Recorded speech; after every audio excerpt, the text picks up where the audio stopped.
Welcome to another episode in the series of Impact, where we talk to people who have been making an impact on others, but also have been impacted by people during their time as school or growing up. And today we have a special guest with us. He is a motivational speaker. I was been speaking all over the Caribbean and all over the world, I would say. He is the director he's a qualified nurse, and he is the director for the University of the West Indies Nursing School in Trinidad. No one is more proud to introduce this man because I've worked with him, I've seen him, I've been associated with him for a while, and I know he is passionate about what he's doing. So welcome, Dr. Oscar Noel Ocho. Welcome, sir. Well, Craig, it's really a pleasure to be with you. I'm really delighted. Now, I had to reach out to you because I remember briefly the time you spent here in London. You made an impact, a mark on me with just the way you presented yourself and how your presentations, and when you speak, it does something to me to motivate me. So I had to reach out to you, sir. Well, this is one. It's flattering to know, and I do appreciate and give God thanks because I believe my life is about ministry.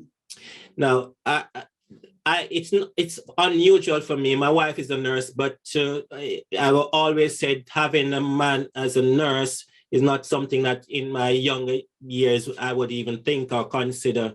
Tell us a bit more about your work as a nurse and what you're doing now. Right. Well, I really started off my career. This year is 40 years.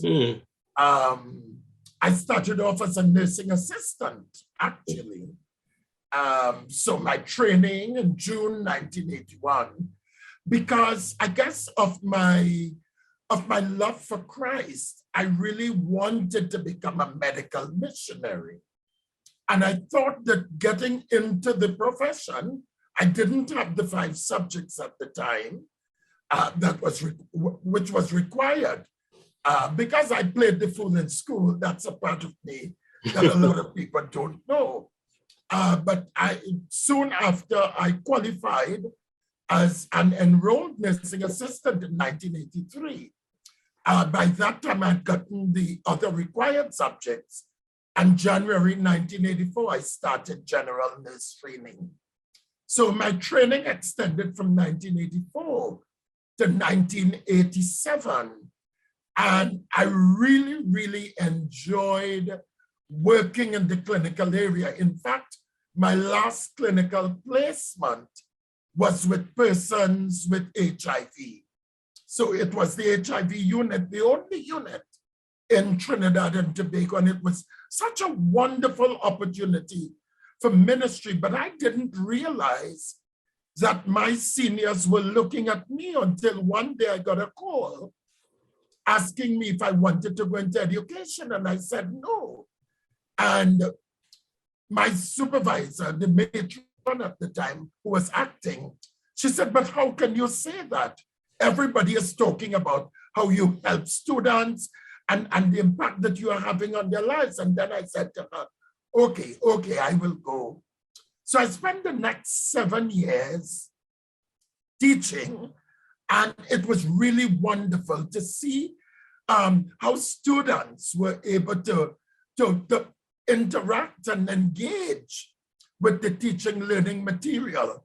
And then out of a bit of challenge, because I guess people saw me rising so swiftly that some of them couldn't contend with it. So I moved out of nursing for 16 years. I went into public health. So I became a health education officer. And 2.5 years after that, I became the director of the population program unit of the Ministry of Health. So I was in charge of family planning services for the ministry. And then I felt a pull back to nursing. So I became the chief nursing officer. And when you would have met me in London, I was on government scholarship doing my doctorate. And then an opportunity came up, and I wanted to get back to my first love, which was teaching. So here I am as director of the School of Nursing, having a wonderful time, really trying to reshape and reposition nursing education and midwifery education in Trinidad and Tobago. That you have been through it all and continue to make an impact. But I want to go back to something you have said earlier. You played the fool in school. Tell us about that time in starting from primary school, maybe, when you were playing the fool. Yes, well, I'm happy to share this because this is a program that impacts on children. In primary school, I felt I was bright, so I mean, I was always first or second in primary school. But my first rude awakening came when I didn't pass for what we would have considered a prestigious school. I passed for what was then called as the junior secondary school. And in the junior secondary school, people thought that you were misfits, that you would not become anything in life because it was really for people who were like at the bottom of the barrel, for want of a better word, academically. So I went to junior sec and I never took classes seriously because I think I depended on my own abilities. So studying was something I didn't do because I didn't have the discipline to study. In fact, I never saw the need for studying.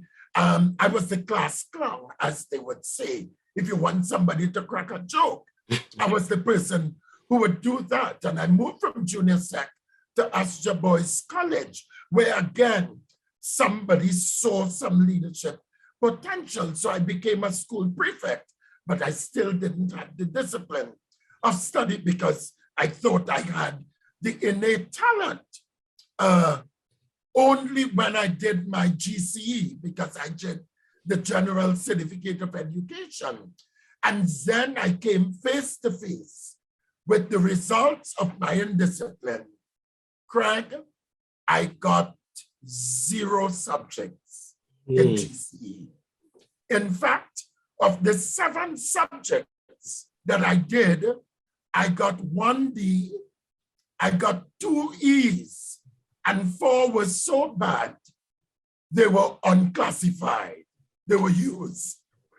So with that in mind, I really recognized that I didn't have the innate abilities that I thought I had. Yeah. Because if I wanted to make it, then it required me to be a bit more disciplined.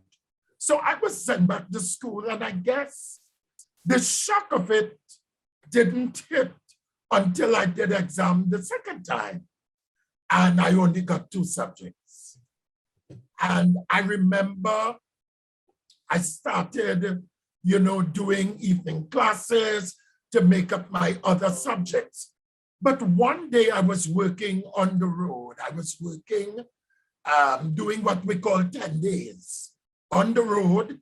And I was in a drain and I saw students passing, going to school. And it was at that point, I believe I had my gestalt moment. And I said to myself, but Oscar, after 6 years of school, is this the best you can do?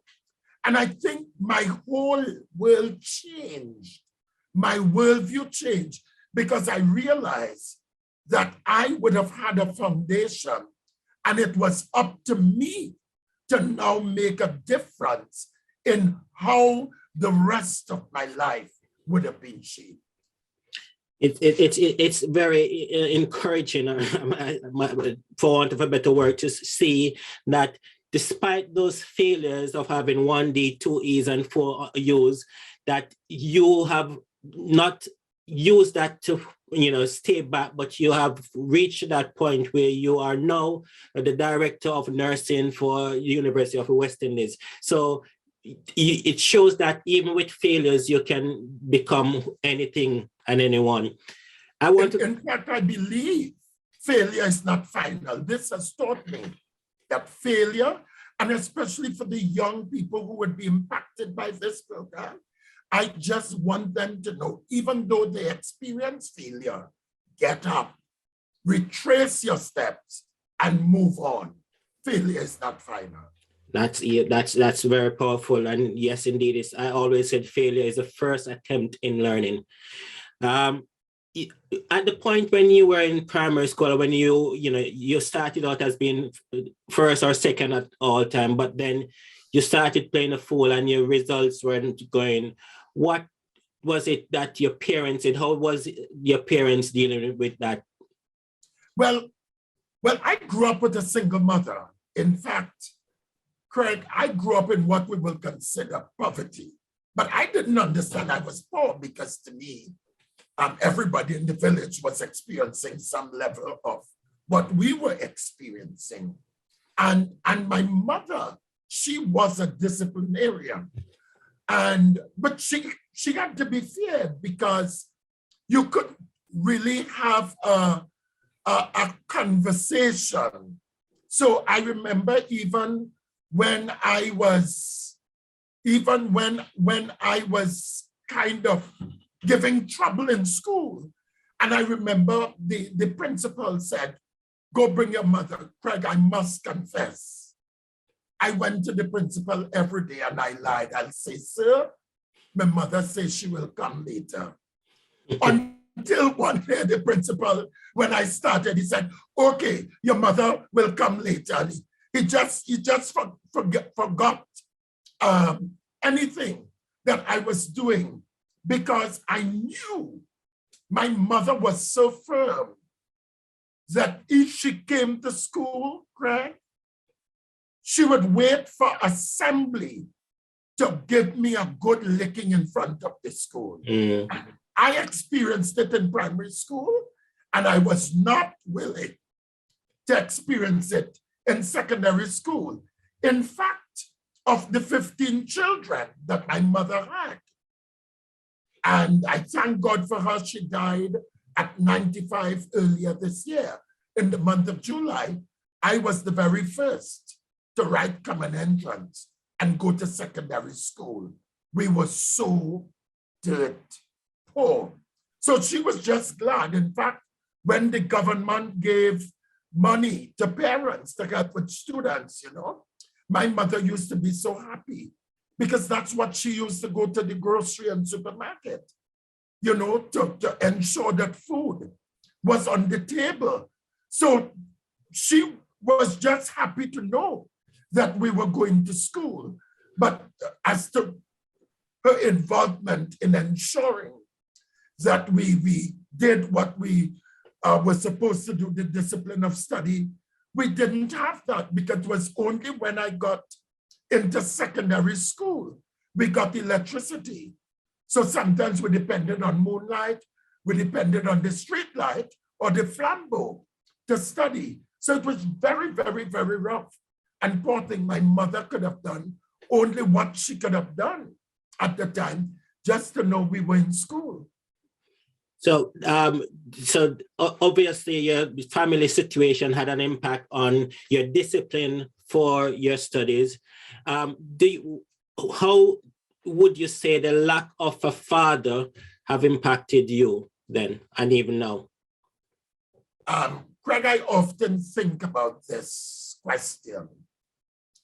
And maybe it's because of the lack that I still feel of not having a father who said, even though I knew my father loved me, but I never heard that from him.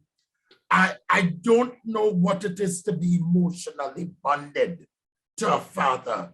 I don't know what it is to have a father put me sit down to talk about life and what it is to be a man. I don't know what it is to have a father to sit me down to talk about mistakes and how do you treat with, females or other things. But, when I became a Seventh-day Adventist Christian at the age of 13, there was a male, Brother Leon Alfeno Gittins. I saw him as a mentor and a mother. Craig, the first shoe that I got, I remember him saying to me, Oscar, I have an old pair of shoe. You want it? And I said, yes, Brother Gittins. Craig, when I got that shoe, the thing looked so brand new. I couldn't understand what old looked like. And he was one I remember, even when I was going to church, I used to wear my tie midway down my chest. And I remember one Sabbath morning, he asked me, he said, Oscar, are you a fisherman? I said, no, Brother Gittins. He said, well, only fishermen wear their ties that way. It's either you wear it properly or you don't wear it. And I straightened my tie. And to this day, if I'm wearing a tie, there's one way I know to wear it properly. Yeah. So I have had, while I didn't have a father to father me, I have had men in my life, including my supervisor on work when I became the health education officer, Mr. Selwyn Ragunanan. He would expose me to opportunities. And I remember when we taught health and family life education at the university, the first thing he did, the first day of class, you know, he said, well, all right, go ahead and teach. And I was like, but this is crazy. And after the class, he said to me, he said, you did very well. He said, you did very, very well. He said, I just wanted to throw you in the deep end. But the beauty about it is that he was there to support me. So I didn't have a father, but I had men who provided that fathering to me, you know, within the context of relationships. Because I have seen it over the years in the classroom where 90% of the children, especially the boys, who are acted up or who have difficulty dealing with their education is a lack of that father figure. Yes. In the home and then in society where they might not be going to church to have that. So it's good to understand that although you didn't have a father, but you had men who could support you during that time. Now, you said, talk about being poor but not knowing. What did you mean by that? Because, you know, surely you should understand that you're poor.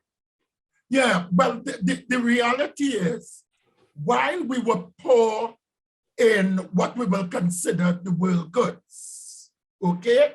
So that take, for example, as I said, we didn't have electricity. It was not until about 1975 we got a refrigerator. We use what we call the outhouses or latrines.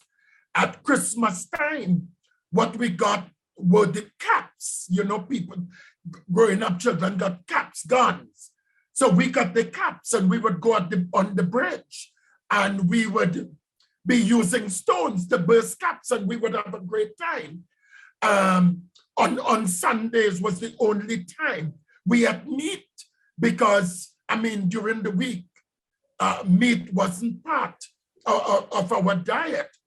But we lived in a home, Craig, where we felt love. We lived in a home where everybody looked out for each other. So if at midnight somebody felt hungry and they say, look, I feel to eat dumplings, we'll just ask, anybody want dumplings? And you would bubble a pot, as we would say, wake up everybody. We would eat dumpling and oil. In those days, oil had a taste. But it was such a wonderful environment to grow up in that even though you didn't have what other people had, you had so much of what we call family. You'd make jokes, you'd tell stories, especially when there was no moonlight, because my mother wanted us to be quiet, so she will tell us stories about Lajables and Sukuya. And you would now go to bed because you want to be quiet. because you don't want any sukuya or any lattes to come. But that environment was so important. And one of the things, Craig, my mother said to us, don't ask anybody for anything. So we learn self-sufficiency. Even now, if I don't have something, you will never know because I'm not asking you, okay? The only borrow I know is from the bank. I don't know to go and ask somebody to lend me something because that was ingrained and instilled in me that if you don't have, make what you have to. And I think it's an important lesson that we should have because my mother made a statement, Craig, which I always use. She said, children, I don't have anything to offer you. All I have to offer you is ambition. Craig, how could I see myself as poor when I grew up in an environment like that with all the material things, but I had so much love and I had a platform for ambition. And that ambition then, of course, you with your failures, you know, went through the process and now had the grades that you had to go on to become a nursing assistant, but ambition pushed you through. Tell us about that ambition that you had. Was it always to be at this level or was it for something else? No, in fact, it was never my plan to reach this level. In fact, when I did my GCE to go back there, everybody expected me to do well and go into advanced level and university. And I said, no, I don't want to university. University is for people who have money and so on, you know. And I really didn't want. But when I experienced that failure, and that was the turning point in my life, and having accepted Christ, and I realized, you know, like what Ellen White said, higher than the highest human thought can reach is God's ideal for his children. Craig, I wanted to be the best at what I did. So as a nursing assistant, I wanted to be the best. Here I was as a nursing assistant trainee, being responsible for some of my colleagues. So I had to have after classes with them to support them. And I realized, but Oscar, you can make it. So I said, good, I want to become a nurse. I didn't see myself as becoming a nurse educator, but my supervisor saw that in me. So that caused me to go to Jamaica.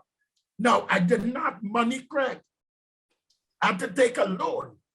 I mean, I couldn't buy books. I had to use the library. But I told myself, God, I know I could make it.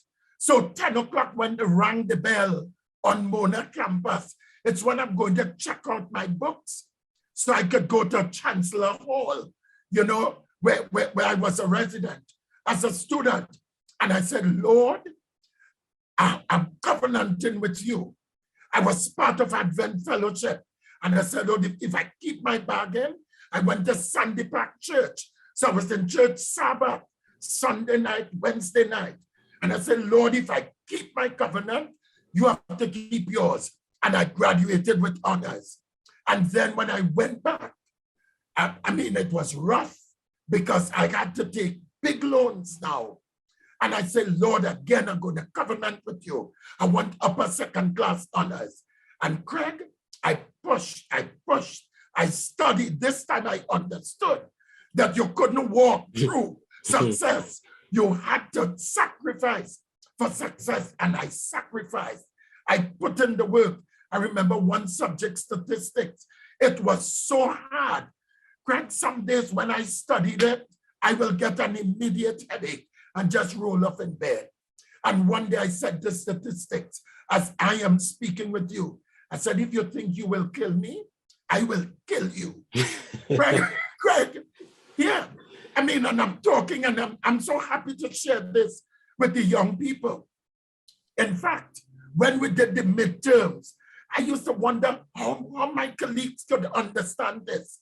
so well. Greg, when we did midterms, I got the most, 8 out of 20. And some of my colleagues who I thought were doing so well went into exam with a minus. And I missed the A in statistics by 2 marks. 2 marks. But what that did is that it helped me to realize, just keep pushing. And then how I got a doctoral scholarship, I'll tell you this story because it's so real. I had an interview for a Commonwealth scholarship. And I knew, Craig, I aced it. Because I knew even the person from the UK was so impressed. And at the end, I didn't get the scholarship. And I remember a colleague saying to me, boy, don't take that like that. And I said, no, God has a purpose. Yeah. And I remember I was in a meeting one day and I got a telephone call. And the Spirit said to me, take it. And I said to the person, I'm in a meeting, but I said, well, and they told me where they were from. I said, give me a minute. And when I got outside, I said, well, yes. The person said, congratulations, you got a scholarship. I said, what? It was unbelievable. And when I came back from that scholarship, I was now Dr. Ocho. I was in a meeting, an international meeting with the Ministry of Planning, and we were with colleagues who were working at the embassy in the US, as well as persons from the UN. And she kept calling my name, Dr. Ocho, Dr. Ocho. That's the permanent secretary. So when I got a little break, I went to her, I said, but I don't know you. You keep calling my name. She said, you wouldn't remember me. She said, we recognize the passion when you had your interview for that Commonwealth Scholarship. And we determined, since you didn't get it, we must give you a scholarship. And I mean, I'm talking and my paws are still raising. Because here it is, I just left everything in God's hands. And to see that I didn't get what I wanted, but God gave me what was best for me. And what you needed. Yeah. So I get it, the discipline that you lacked and the disappointment because you weren't disciplined in that time as a young man, you were able to use that as motivation to discipline yourself for your studies leading up to your doctorate. Exactly. In fact, I tell you, I learned, never depend on your intuition, never depend on your innate capacities. I mean, and then being a Christian, I believed in Proverbs 3, 5, and 6. Trust in the Lord with all your heart and lean not to your own understanding. In all your ways, acknowledge him and he will direct your path. Craig, I believe when you covenant with God, God never disappoints you, but you cannot take it for granted. You still have to do your part. Yeah, and you talk about just you're getting that doctorate scholarship, and the person saying to you, it's that passion you had, which shows that whatever you do, even when you think it's not making a difference or you're not being an impact and being impactful, it is. Definitely. In fact, it's strange that you said that. Only on Friday night, Craig, I got a WhatsApp message from an unknown number. When I opened the message, it was one of my past students who was sharing with me the impacts that I had on her life. She was already qualified as a registered nurse, but she did the post-RN bachelor's. And in that message, she said, sir, I want to thank you for the impact you had on my life. She shared her life story. But one of the things she shared is one of her last assignments that she had to do for a course I was teaching. She said, sir, I was so confused, I didn't know where to begin. And I remember I was asleep. I don't know if it was a dream or if I was thinking. She said, and I heard your voice speaking. And when I heard your voice, she said, sir, I got up right away. And just what you were saying to me, I got up and I wrote it. She said, and I passed. She said, sir, and I just want to say thank you for the impact that you have had on my life. I was so touched because we think that we are just doing our jobs, Yeah. but we are doing more than that. We're impacting people's lives. Now, during your time as going into school, was there any teachers that had a great impact on you, whether it's in your studies right throughout? Who was, you think, the most impactful teacher or leader you had? There is, in my primary school, I had one teacher, I could pull out Mr. Phipps. Now, Phipps he was a tough cookie. He was a disciplinarian, but you saw under all that discipline, he knew how to make the children comfortable. He knew how to create opportunities for us to laugh and for us just to talk together. And then when I went to Southern Academy of Seventh Adventists, when I repeated, there was also a teacher, Miss John.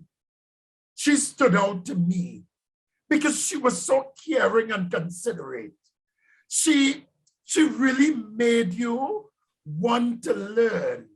I guess she got into you because she was interested in you as a person.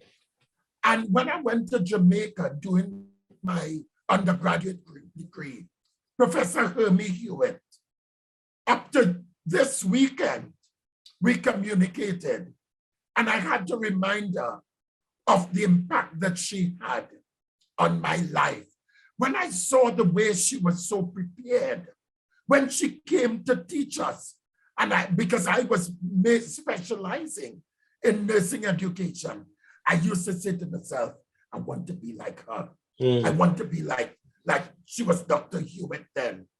And up to this day, we still have such a wonderful relationship because even outside of the classroom, I still see her as that model educator that I wanted to be for my students.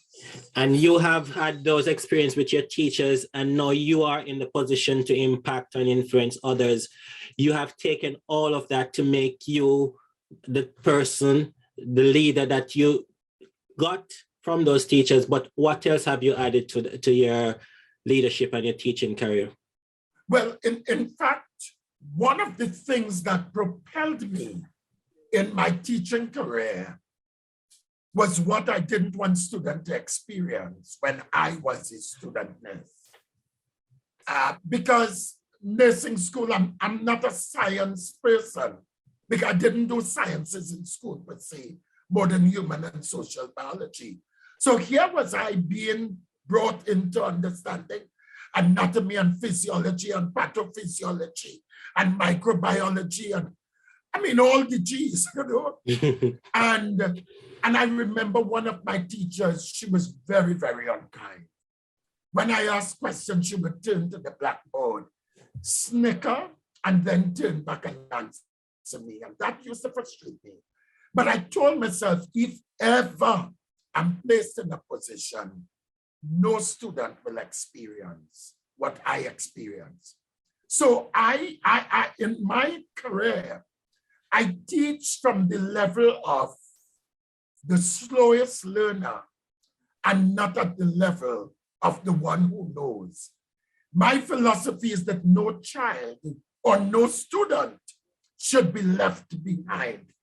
The teaching learning environment, I want to get into the life of my students. Craig, I had an experience just 3 weeks ago.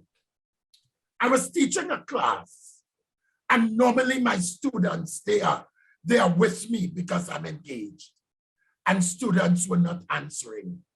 And about an hour into the class, I said, let's just stop. Let's just stop. What's happening? This is not you all. One student said, sir, I'm here, but I'm not here. And I said, okay, I will call you after or call me after. One said, sir, we are stressed. And Craig, I transformed the class into a motivational session and reminded them, that they need to take time for themselves. I said, listen, some of you, if you just want to go somewhere, go for a drive. I said, I'm giving you the next hour and a half. Don't do anything school. Some of you might be frustrated. Go in the bathroom. If you just have to cry, just go and open the shower and cry. Some of you go and pray. Go and read a devotional. But I said, go and do something for you. Craig, after the class, well, in fact, the student said, sir, you don't know what this has done for us. Because we were really here. In fact, one said, sir, you were talking and I was on my phone because we nursed a patient and we found out the patient is COVID positive. So you are talking and my colleagues, we are back and forth on the phone because everybody is in a tailspin now. Yeah. We don't know if we are exposed to COVID. And when that student called me, one called me, she said, sir, you know why I told you I wasn't in class? She said, bandits came into my home and tied up my son, my daughter, and my mother. She said, we have camera system. She said, so sir, this thing has affected me so much because we're trying to do our best and look at what is happening. And I said to myself, my God, what if I had not stopped that teaching? Yeah. To engage those students at a certain level. Craig, I could give you stories upon stories of how students would say to me the impact that I would have had on their lives simply because I was not just interested in completing a curriculum, but I was interested in preparing them for life. And I'm so grateful. I can, I understand that, and I see that a lot in my career as in the classroom myself, where, even though I'm dealing with younger children, but it's that taking time to forget about the curriculum and to think about the student, their life, the things that because even as children, they have a lot going on. In an environment where teachers are under so much pressure to deliver a curriculum, how do you suggest, or what can you say to teachers who think that they have to be living up to this paperwork that they need to complete curriculum and not focus on the other side of teaching, because they are great teachers, but they're also teaching. And when you're a teacher, you're more than just a curriculum lead. Yes, and I'm glad that you raised that, because learning must be a fun activity. One of the things that I do is that I ensure that I learn the name of every student in whatever class I'm teaching. Because what I realize is that when you call a student's name, what that does, it validates the student. Yeah. And it helps them to recognize, but I am not just another student, but I also make myself available to students. So I say to them, if you wish to contact me, feel free. I give them my number. But I said, don't call me between Friday evening and Saturday evening.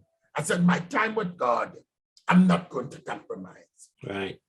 But what I also think is of extreme importance is that make the students connect life experiences with the content that you are sharing in class.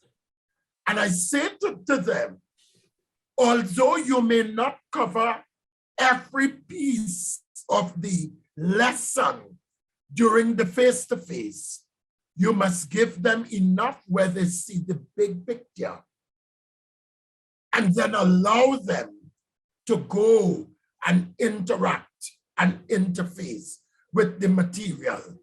The most important thing is the student, not the material. Because if you connect with them at the heart level, it's easier to connect at the head level. And one of the things I also think, with technology advancing, and probably you can tell me more on how you see this happening with technology advancing, and knowledge or information is out there at your fingertip. Are teachers supposed to be teaching or supposed to be facilitating that love for learning? Exactly, because here are the principles of pedagogy. And we're talking about the adult learning principles where the teacher is not central, but the student has to, as it were, develop the discipline of engaging the material. The challenge we have sometimes is that the students themselves are not disciplined. So we have to create the environment, and especially here it is, you could use technology. There are platforms which allows you to do breakout rooms. So you could do scenarios that are real life. One of the things, for example, I did a course, theoretical and scientific basis of nursing and midwifery. So one of the things I asked the students is to think about their own theory. So as we were wrapping up the class, I was asking them, well, what impact did this course have on you? And as they continued to share what I started to do, I started to link with them. I said, okay, now that you have said this, which theory do you think you're applying? And sometimes they would give me a theory and I'll ask them, is it that or is it this theory that you're applying? And they said, oh, yes, sir. Yes, sir. Oh, God, sir. Because here it is. You are not trying to tell them that they are wrong. Nor are you telling them, but you are creating an environment for them to think. So one of the things that I do when I'm correcting their papers, I would ask questions. What do you wish to see? What do you mean? In other words, I'm doing reflective teaching rather than didactic teaching. Yeah.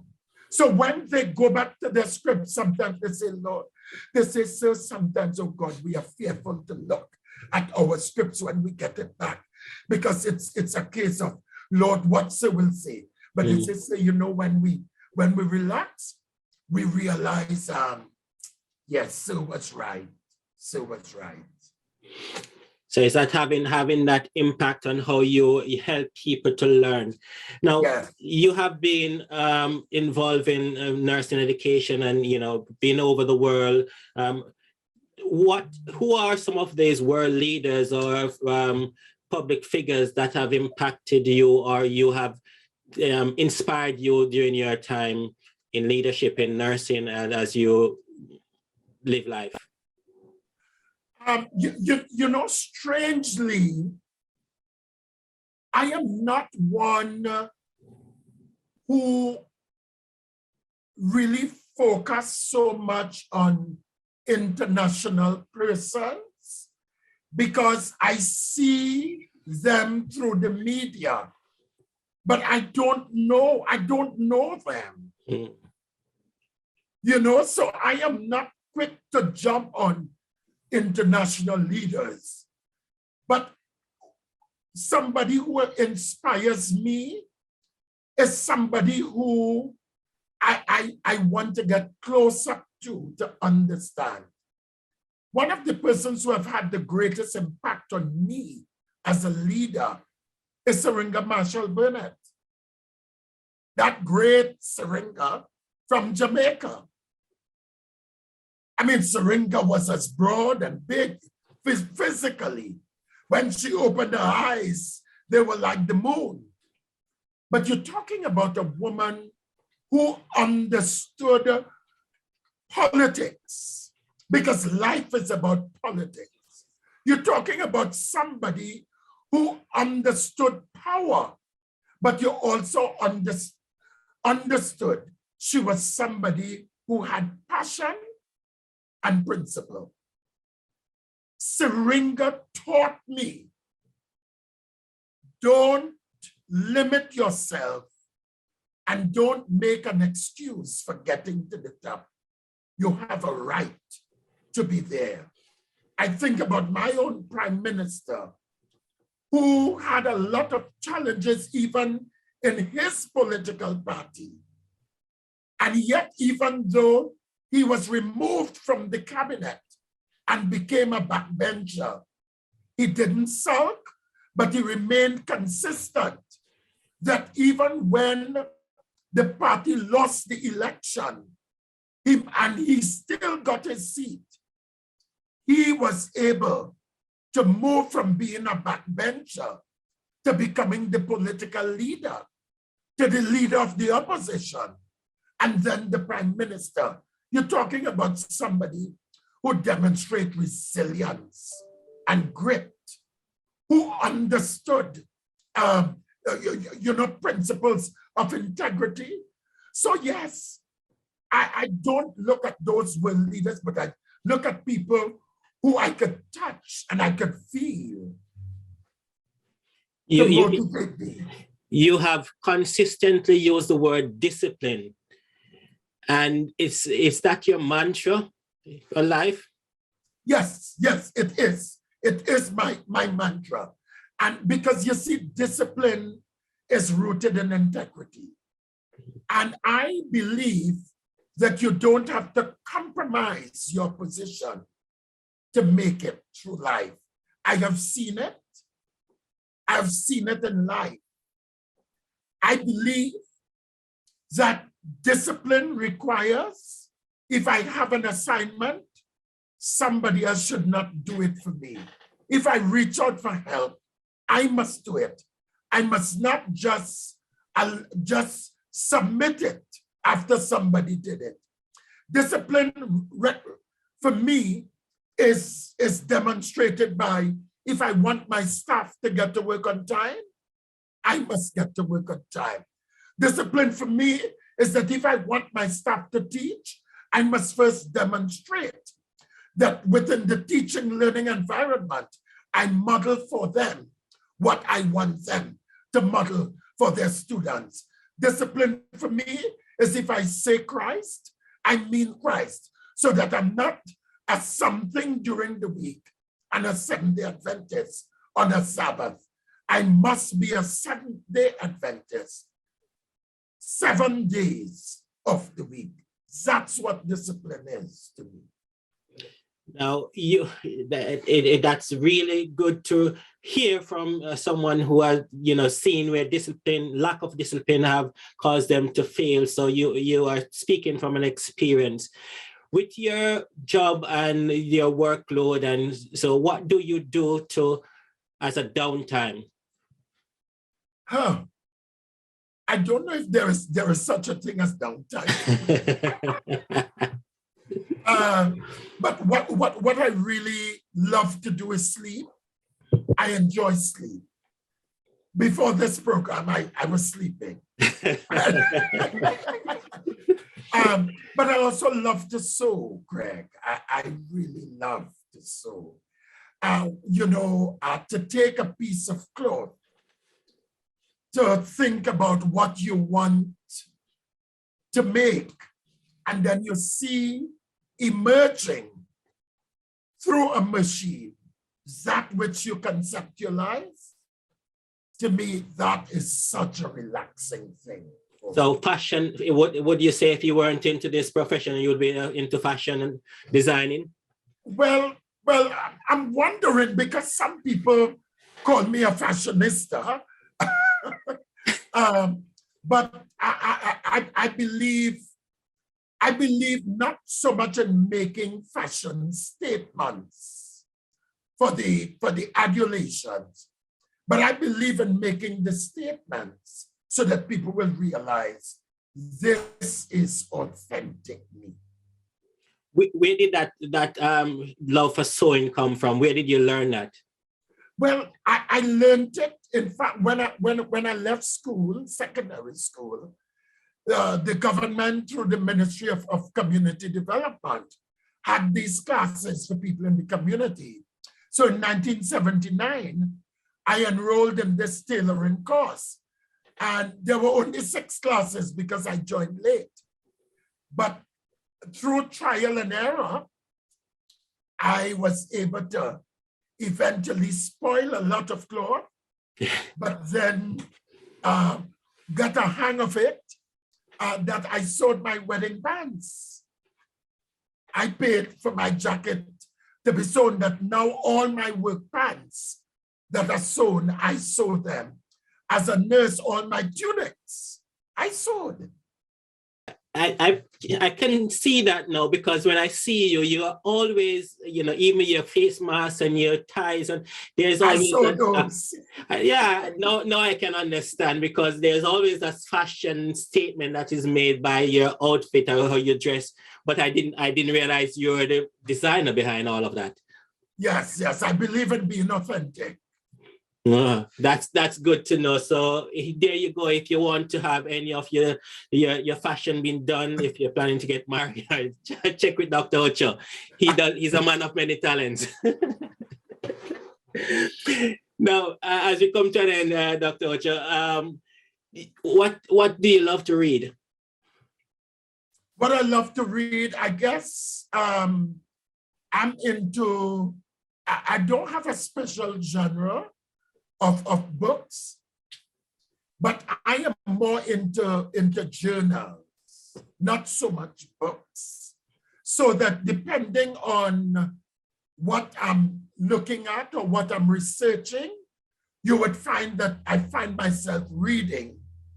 I try to be current though on health literature, because at this level, you want to ensure that you are able to provide individuals with some kind of professional position that is rooted in evidence.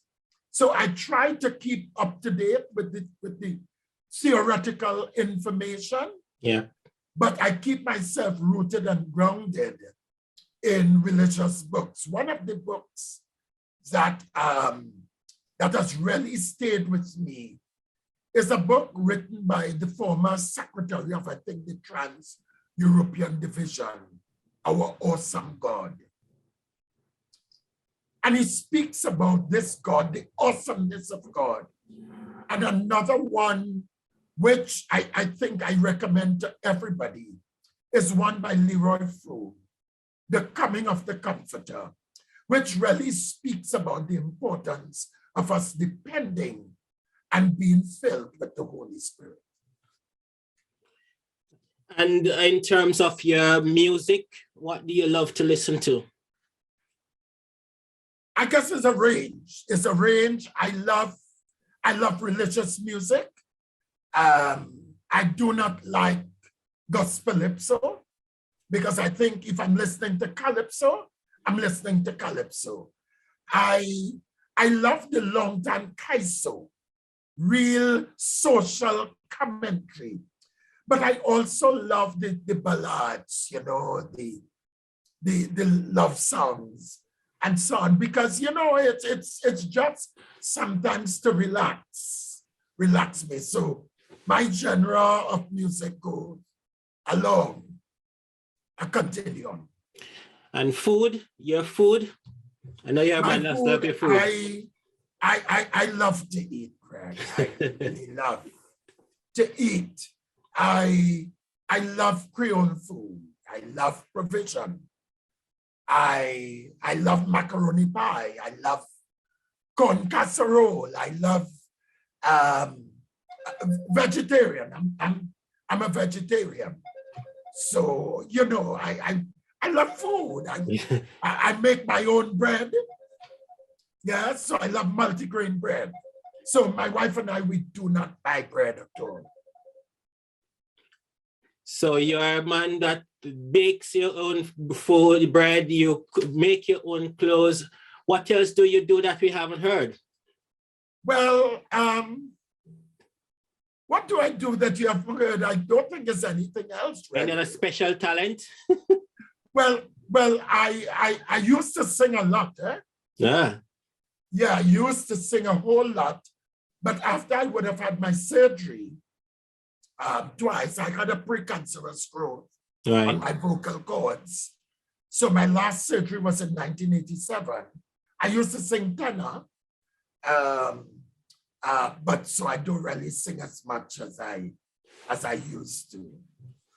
Dr. Ocho, it was a good time catching up with you. I've learned so much, and I've learned so much in terms of discipline. And for me, your story it seems like from rags to riches, from poor to rich man. I'm not saying you're a very, very rich man, but you know, from bottom to the top. From bottom to the top, you know, your story is inspirational, and I'm sure you continue to impact and to influence others. What is the last thing you would say to anybody listening, watching this program? What would you say about how they live their life and what difference living your life will make on others and for your own self? I just want to say, Craig, this was such a delight being asked to be part of this. And I want to say to young people, don't allow your start to determine how you will finish. You have been given a start. You have a responsibility to finish it. But I also want our young people to know that you and God will always win. You and God will always win. You hear it from Dr. Ocho, you and God will always win, and you always need to finish. Don't just stay with the start, finish what God has started you off with. What next for Dr. Ocho? Where do I see yourself in the next 5-10 years? Well, in the next 3 years, I will be in full retirement. I will be 65, Craig, and I would have worked 44 years giving to public service. So I look forward to a more sedentary life. I will not be working for anybody. But I see myself as going into consultancy, shaping lives, but I would enjoy a life where my wife and I could experience more cruises, doing things that we would not have been able to do in our work life, and just continuing to invest in the lives of young people. I'm sure you will never retire from being an impact on lives. And as I said, I've always admired you, your way you present your arguments, your message, how you just speaking, you know, I'm always inspired, and just having this conversation with you again have even given me more inspiration, knowing your past and where you are now and how you have your experiences. So I want to thank you again, sir, for joining us on Impact. And it was a pleasure having you. My pleasure as well, Craig. Blessings. There you have it. Impact. Your life does matter, and how you live your life will make a difference to others. So live your life so others can be impacted. Until then, we'll see you on our next episode. See you then. Bye.